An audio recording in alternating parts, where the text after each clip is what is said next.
Welcome back to our channel. Today, we will listen to a touching and emotional story titled The Loneliness After Divorce at 50.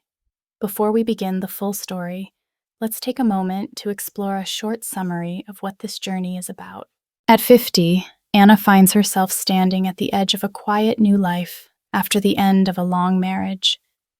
The house that once echoed with shared laughter now holds only silence, and the nights feel longer than they ever did before. Yet within that emptiness, Anna begins a slow journey of rediscovery. She learns to listen to her thoughts, to embrace the ache of solitude, and to understand the desires she once silenced. Through lonely mornings, quiet walks beneath golden leaves, and moments of reflection by the ocean, Anna rebuilds a relationship with herself. The story follows her transformation from a woman defined by loss into one who learns to find peace in her own company. With gentle realism and emotional depth, The Loneliness After Divorce at 50 portrays not only the pain of separation, but also the quiet beauty of healing forgiveness and the courage to begin again. Chapter 1: The Silence That Follows Goodbye. The apartment felt bigger after the divorce papers were signed. Anna stood in the living room holding a cup of tea that had already gone cold. The ticking of the clock on the wall seemed louder than it ever had before. She never realized that silence could have weight until that day. It filled every corner, every pause between her steps, every breath she took. The refrigerator hummed softly in the kitchen, and even that small sound felt like company. For nearly 3 decades, she had shared this space with another person. There had always been 2 toothbrushes in the bathroom, 2 pairs of slippers by the door, 2 plates set out for dinner. Now, the apartment looked the same, but everything felt wrong. 1 toothbrush was gone. 1 chair stood empty. The air itself seemed to echo. Anna touched the smooth surface of the dining table where her husband used to sit with the newspaper. She could almost hear the sound of pages turning. Sometimes they had argued about small things like money or plans for the weekend. At the time, those arguments had exhausted her, but now she missed them. They had meant that someone was there, someone who cared enough to disagree. Friends told her that she was strong and that time would heal. She nodded when they said it, but their words felt thin and distant. Healing was not happening. Time moved slowly, dragging its feet. Each morning she woke up and reached for the other side of the bed before remembering that no one was there. The sheets were cold, untouched. That small detail cut deeper than she expected. Loneliness did not arrive in a single wave. It came quietly through small moments that seemed harmless at first. It was there when she made breakfast for one. It followed her when she went to the grocery store and realized she no longer needed to buy family-sized portions. It whispered when she scrolled through her phone with no one to text. The world had not changed, but her place in it had. She was no longer half of something. She was just one. Her son called every Sunday. He lived 2 states away and was busy with his own family. Their conversations were warm but short. He asked if she was eating well, if she had gone out, if she needed anything. She always said she was fine. It was easier that way. After the call ended, she sat in the quiet room and stared at the phone, knowing it would not ring again soon. At night, the loneliness grew heavier. The walls seemed to lean closer. She watched television just for the sound-read books without remembering what she had read cleaned the same shelf twice. The silence returned no matter what she did. Sometimes she left the radio on just to hear another voice filling the space. It reminded her that people were still out there living.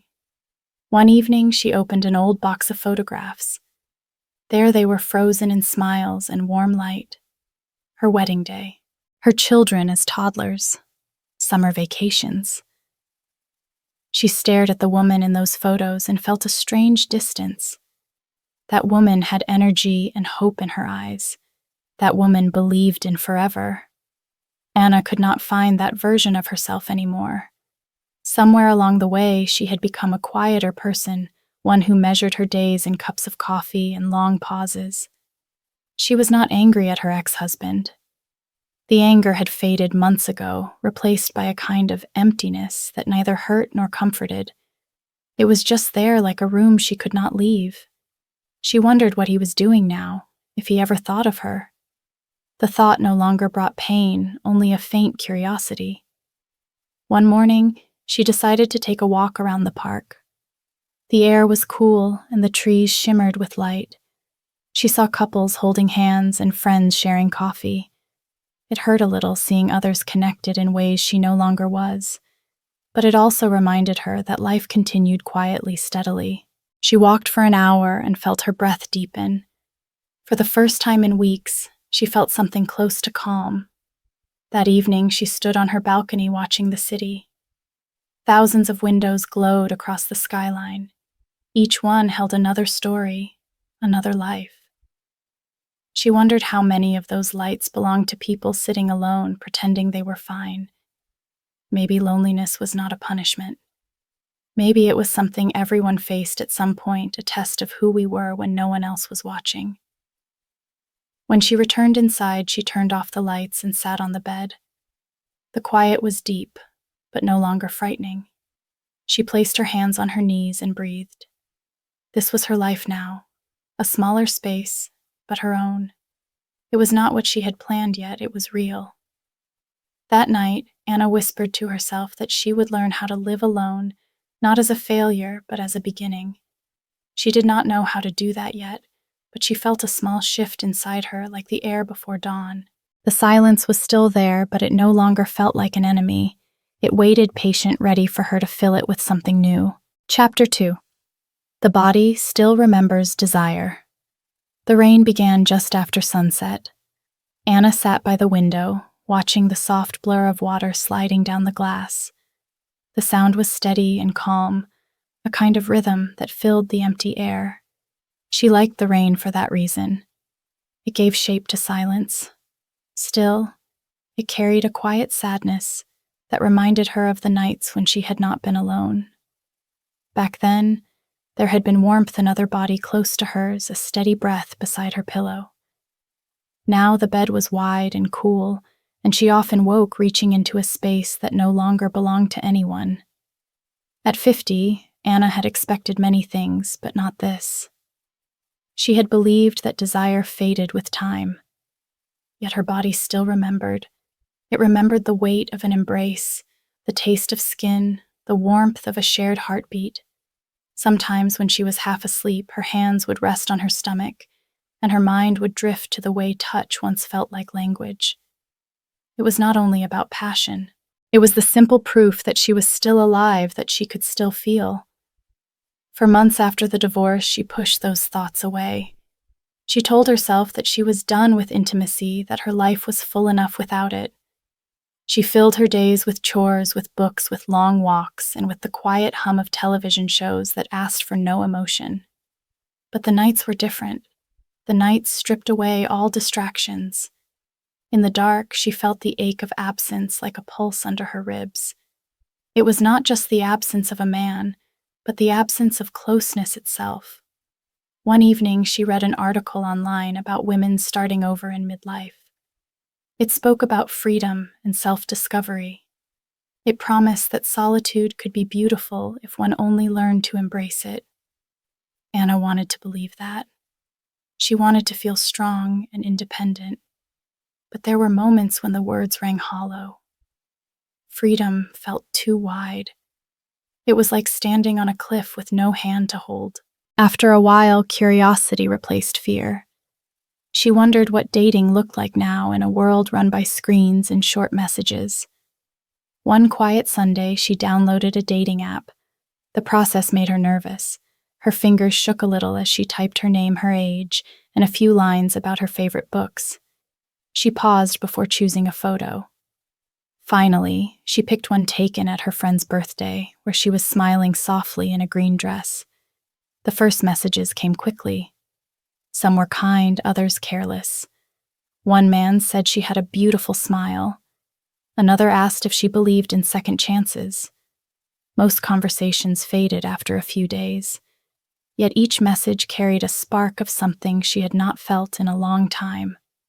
Hope small but real. She realized that many people were lonely just like her. They were not looking for perfection. They were looking for connection. After a few weeks, she met a man named Michael. He was 55 with gray hair and a calm voice. They met for coffee at a small cafe near the lake. He spoke gently, asked questions, listened. Anna found herself laughing at his dry humor. When they talked about books, their conversation flowed easily. There was comfort in that. When the subject turned to their divorces, a quiet understanding settled between them. No judgment, no need for explanations. When they said goodbye outside, Michael reached for her hand. The gesture was brief, but it stayed with her. It had been years since anyone had touched her like that, not out of habit or duty, but simply because they wanted to.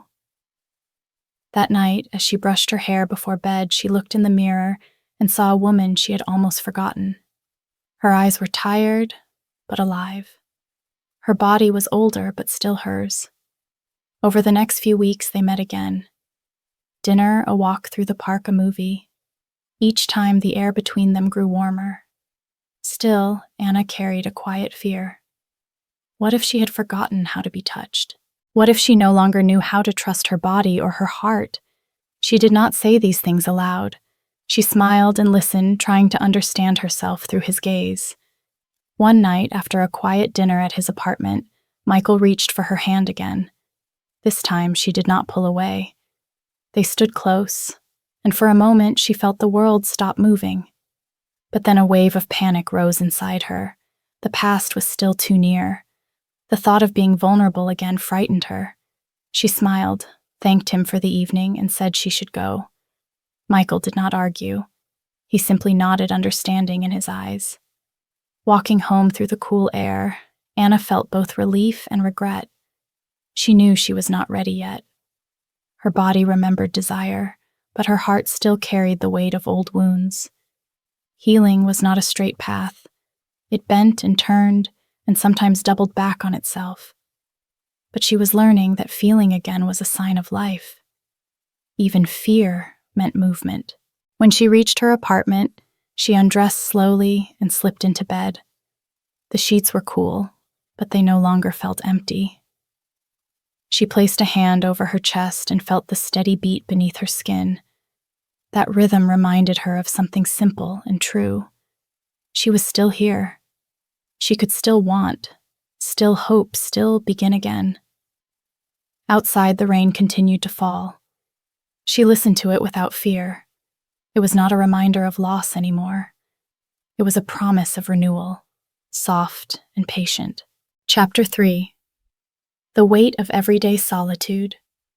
Morning came quietly as it always did. Anna woke before the alarm, her body already used to the stillness of the house.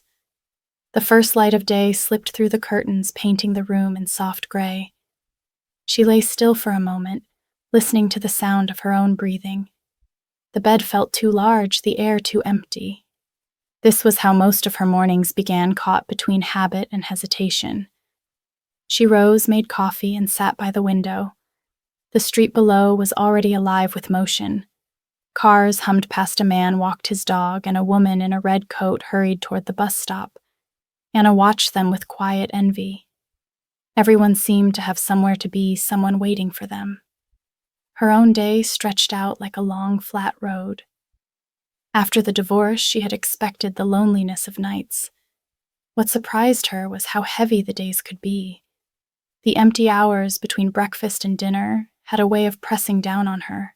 There were errands to run, bills to pay, groceries to carry, but none of those things filled the space that conversation once occupied.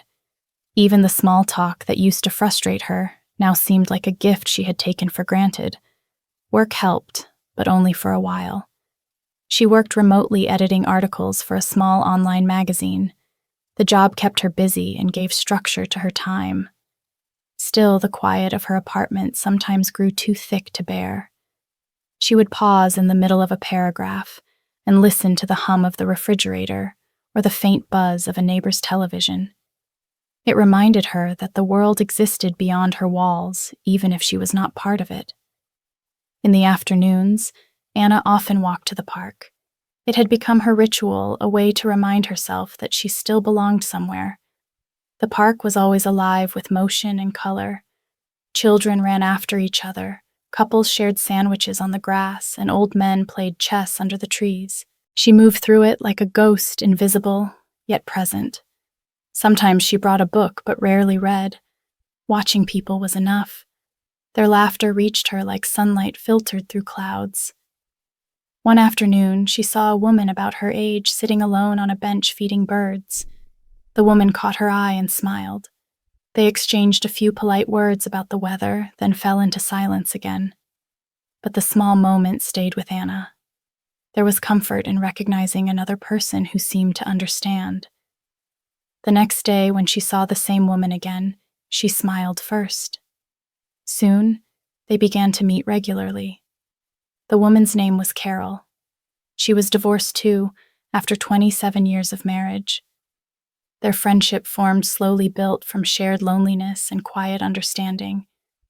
They met for coffee once a week, sometimes talked for hours, sometimes just sat together without saying much.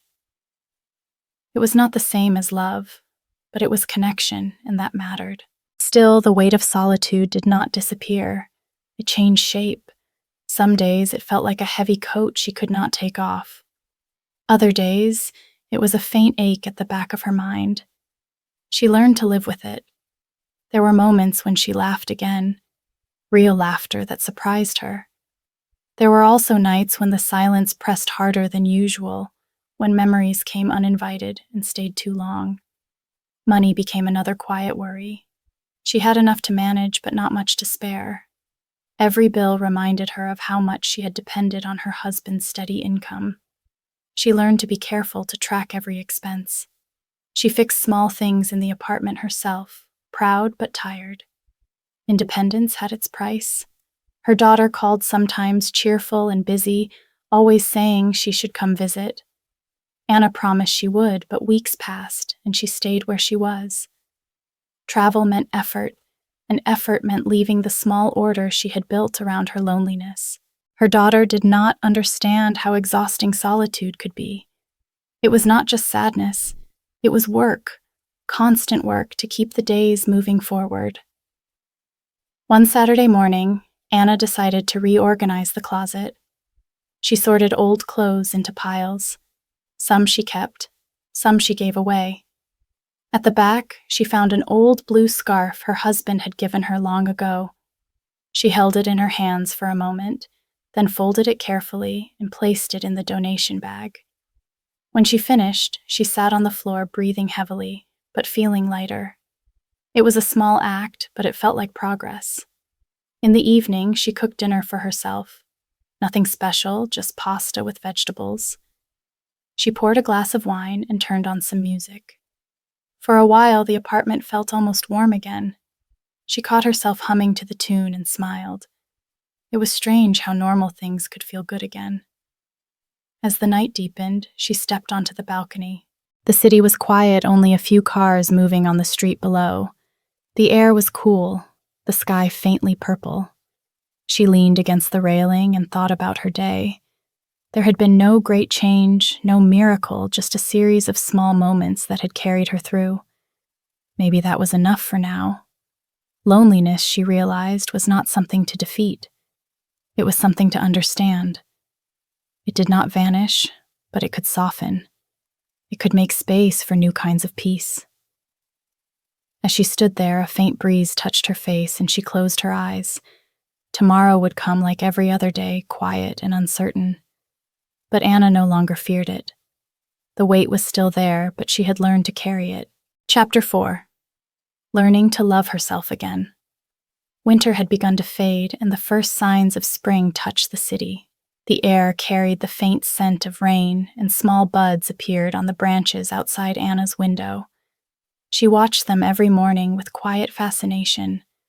They reminded her that change could happen slowly, almost invisibly, until one day it was there, undeniable. She wanted that for herself.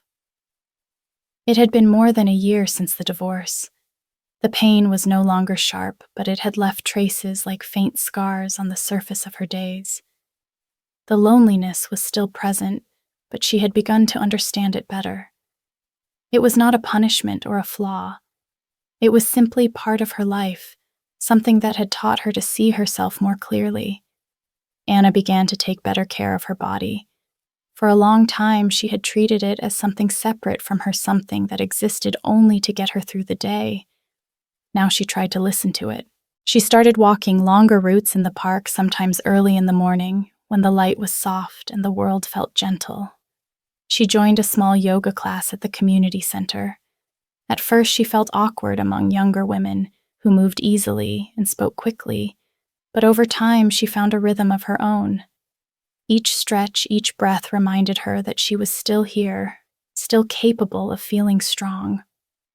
Her instructor, a woman named Leah, often said that strength was not about perfection, but about returning to yourself after you fall. Those words stayed with Anna. She realized that she had spent much of her marriage defining herself by her role as a wife and mother. Now she was learning who she was without those titles. It was both frightening and freeing. At home, she began to fill the silence with music instead of noise. Soft jazz in the mornings, old folk songs in the evenings. The melodies did not erase the emptiness, but they made it gentler, easier to live with.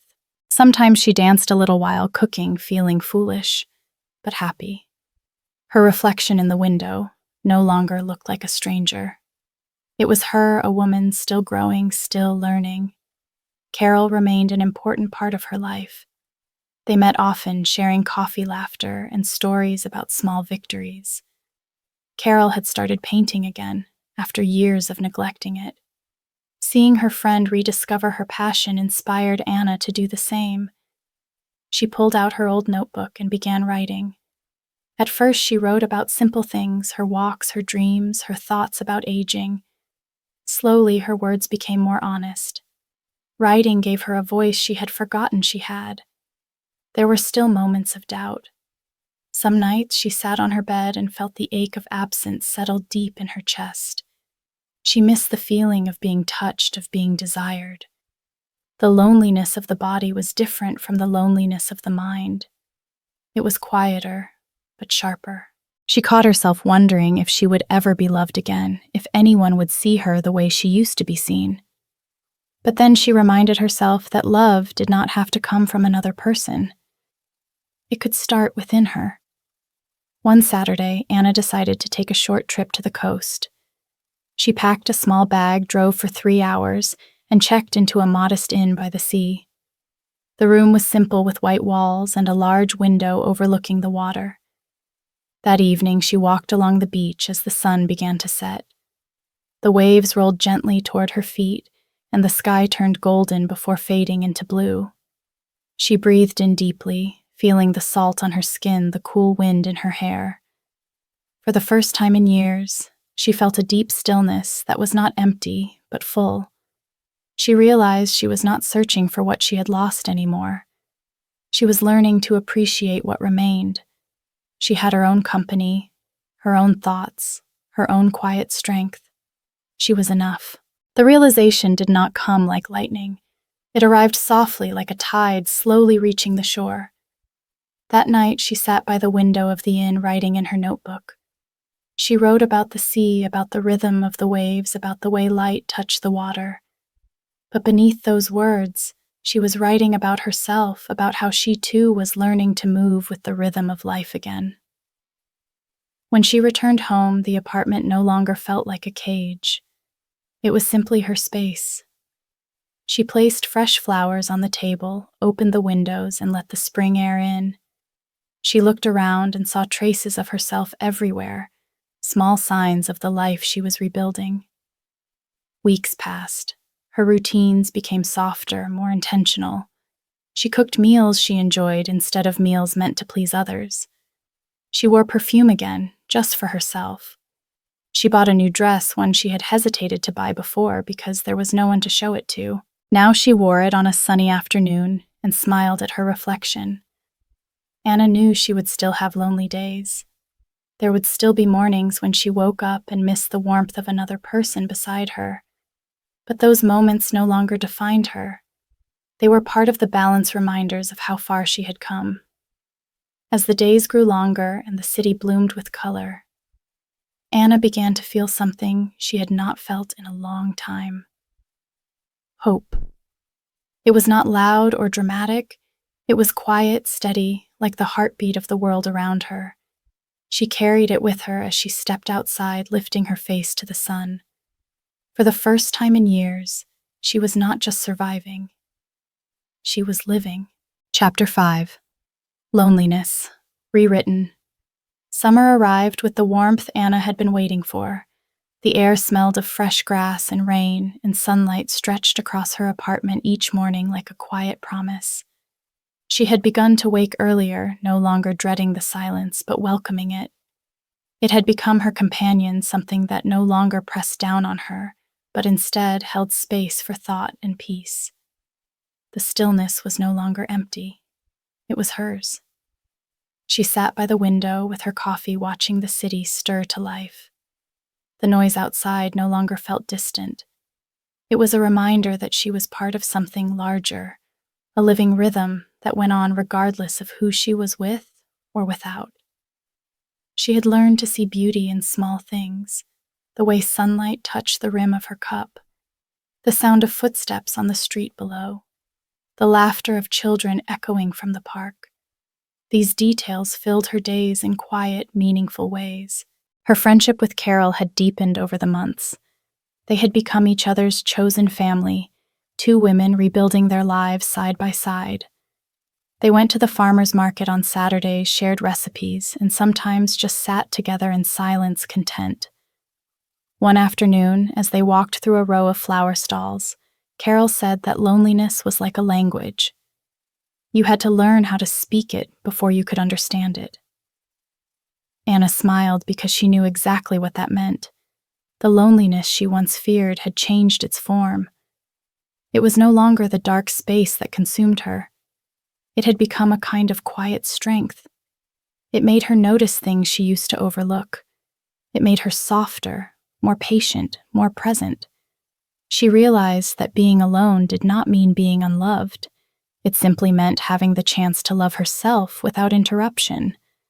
Work was going well, too. The magazine had offered her a new position, one that required her to mentor younger editors. The idea had frightened her at first, but she accepted. Teaching others reminded her of her own value. Her voice, once hesitant and unsure, now carried confidence. She no longer doubted whether she belonged. Sometimes she met new people through her work or community classes. There were friendly conversations, shared laughter, and occasionally a spark that hinted at something more. But she did not rush toward it. She no longer searched for someone to complete her. If love came again, it would be a choice, not a need. That understanding gave her peace. One evening, she was invited to a dinner by one of her coworkers. The room was filled with voices and music. She wore the blue dress she had bought months ago, and when she entered the room, people turned and smiled. She felt a faint blush rise to her cheeks, surprised by how natural it felt to be seen again. There was a man there, perhaps a few years older than her, quiet but kind. They spoke for a while about books and travel. His name was Michael. When he laughed, she felt something gentle stir inside her. Not excitement, but ease. They exchanged numbers, not with urgency, but with quiet curiosity. That night, when she returned home, she did not feel the rush of new romance. Instead, she felt calm. Meeting someone did not change who she was or what she had built. It was simply another moment in a life she was finally content with. Weeks passed, and she continued to meet Michael from time to time. They went for walks, shared dinners, talked about the years behind them and the dreams still ahead. There was no pretending, no need to impress. They were two people who understood solitude, and that understanding made their moments together honest. Anna did not know where it would lead, but she was not afraid of the unknown anymore. One Sunday morning, as she stood in her kitchen making pancakes, She realized that she was smiling for no particular reason. The radio played softly in the background, and sunlight warmed the floor. She thought of how far she had come from those long nights of emptiness to this quiet sense of belonging. Not belonging to another person, but to herself, to her life, to the world around her. Later that day, she met Carol at the park. The trees were full and green, and the air buzzed with the sounds of summer. They sat on their usual bench watching people pass by. Carol asked her if she ever thought about what might come next. Anna looked around, took a slow breath, and said that she had stopped worrying about what was next. For the first time, she was simply grateful for now. As the afternoon light shifted, Anna closed her eyes for a moment and felt the warmth on her skin. She remembered how afraid she had once been of being alone, how heavy each day had felt. Now that same solitude had become her teacher, her quiet companion. It had shown her how to listen, how to breathe, how to love herself again. When she opened her eyes, she saw a group of children chasing a kite across the grass. Their laughter filled the air, bright and careless. Life moved forward all around her, and she was part of it. That evening, when she returned home, she lit a small candle by the window. The flame flickered softly, casting warm light on the walls. She sat beside it, holding her notebook, and wrote a few words. She wrote about the silence that had once haunted her, about the loneliness that had shaped her, about the woman she had become. Then she closed the notebook and smiled. Loneliness had not left her life. It had simply changed meaning. It was no longer the sound of absence. It was the quiet space where she had found herself again. Outside, the city lights shimmered like distant stars. Anna stood for a long time watching them, feeling both small and infinite. For the first time in years, she felt whole. And in that stillness, she whispered to herself that she was ready for whatever came next.